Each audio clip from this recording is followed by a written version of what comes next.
internationals under internationals is the Titanic.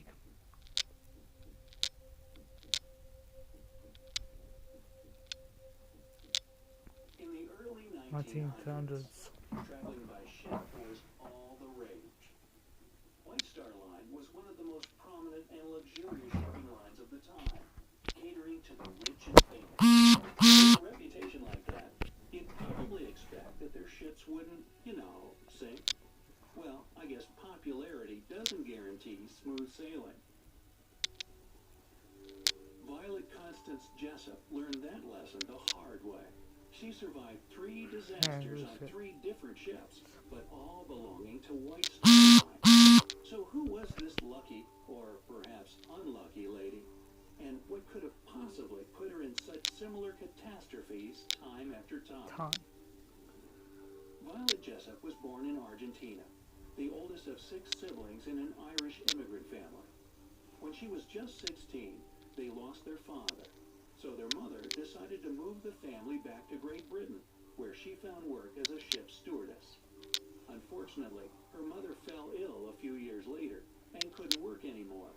So it was up to Violet to provide for her family. She dropped out of school to look for a job, and following in her mom's footsteps, was soon employed as an ocean liner stewardess with the Royal Mail Line. This was actually unusual for a woman her age at that time, since stewardesses back then were generally older and more mature looking. So at her 21 years of age, she purposely wore dated clothes designed for more mature women, just so she could look older. She also stayed clear of wearing makeup to help her show any fine lines on her face. It's not often you hear of a woman trying to dress and look older than she really is, but I get it.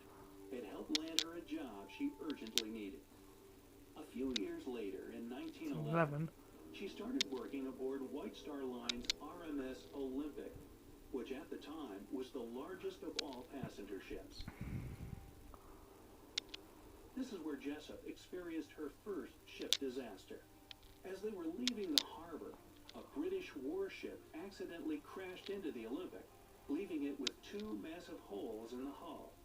Fortunately, the ship hadn't gone too far yet, and managed to get back safely without ending up at the bottom of the sea.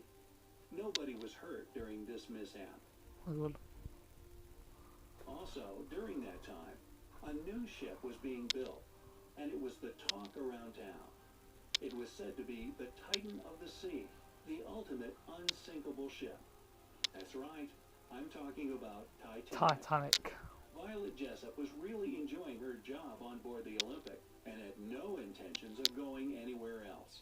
But everyone kept telling her to apply for a transfer to the headline-making sister ship. They all thought it would be the coolest ship to work on. She eventually caved into the peer pressure and sent in her application. Once on board the Titanic, she did find herself liking the improved servants' quarters and was happy to still be working with all of her friends. As we all know by now, this ship was not as lucky as the Olympic, and with almost cruel irony, it certainly didn't live up to its nickname. Instead of saying unsinkable ship. The great unsinkable Titanic sunk on its maiden voyage on April 14, 1912, after crashing into an iceberg. Jessup was in her cabin when the collision happened. She was immediately called to go and help up on deck, guiding women and children to the lifeboats. Eventually, she jumped on one of those boats and was handed a baby to take care of. In the freezing cold of the North Atlantic air, they waited a grueling 8 hours for help. The ship Carpathia ended up coming to the rescue. As Jessup recalled, after everyone was safely on board, a woman rushed over and grabbed the baby out of her arms and ran away without saying a word. Yeah, she thought it was strange too, but she figured the frantic woman must have been the baby's mother. So, recap. She's already survived 2 consecutive ship crashes at this point. One in 1911, and the other a year later in 1912. Now, fast forward a few years to 1916. Jessup was then serving as a nurse for the British Red Cross. She was posted on yet another sister ship to the Titanic and owned by White Star Line, HMHS Britannic. This ship's designers had learned from the mistakes of the previous two White Star Line disasters and built this one to be the safest of the three. One of the biggest adjustments was that it had way more lifeboats on board.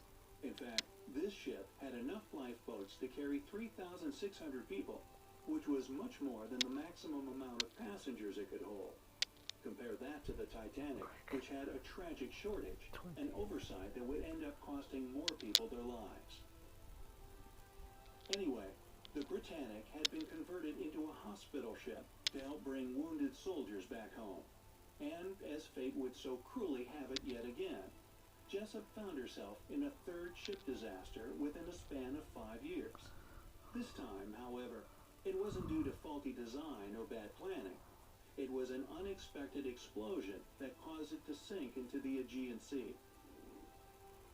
It's theorized they either ran into an underwater mine or were hit by a torpedo. To this day, no one really knows what caused the explosion that sank the Britannic. Thankfully, most of the passengers and crew survived. Although Jessup was among the lucky ones, she did receive a pretty serious head injury while trying to escape in a lifeboat that was being sucked under by the force of the sinking vessel. Some years later, after suffering from constant painful headaches, she finally decided to go to the doctor and found out that she'd actually fractured her skull. Do you think this woman was doomed with bad luck, or do you think it was good luck that carried her through bad times? Perhaps it was a little of both, or that she was just a resilient survivor. Even at a young age, Jessup made it through an unlikely circumstance. When she was a little girl, she got really sick, and the doctors didn't think she'd make it through the next few months. Well, she obviously did, and would even outlive all her younger siblings in the end. Maybe her rough early years gave her the grit she needed to make it through all those other tough experiences she'd have later in life. I guess we can only speculate. Please let us know about it. Jessup was unique in other ways, too. When she turned 36, she finally decided to get married. Her groom, 46-year-old John James Lewis, was supposedly a ship's steward, according to the records. The wedding took place on October 29, 1923. It was a Monday, and probably a gray one at that, if we're talking fall in London.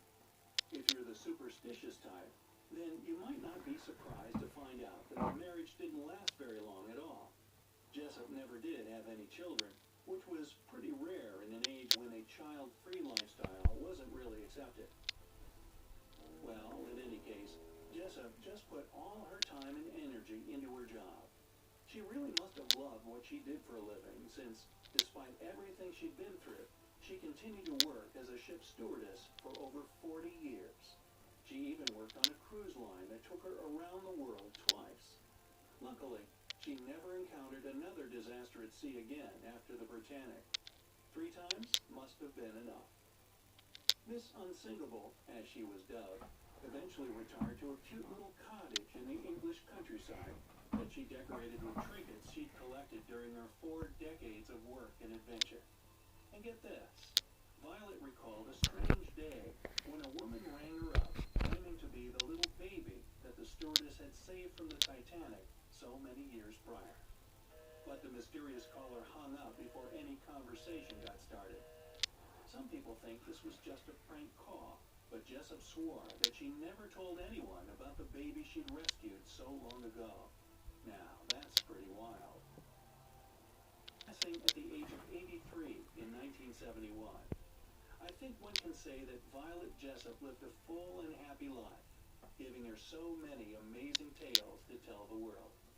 Boy, would it have been cool to sit down and have a chat with this incredible woman. So, do you know about other ordinary people who ended up having extraordinary lives?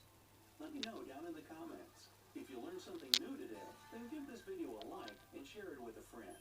But hey, don't go